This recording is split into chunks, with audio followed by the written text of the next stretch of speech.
make big parts.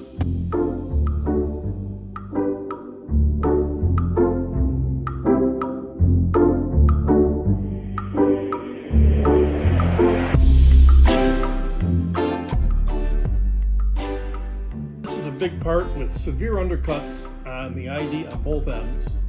It is used in an irrigation system. If you've seen those devices that walk up and down a farmer's field to irrigate the field, this is part of the coupling system where sections of pipe would come together.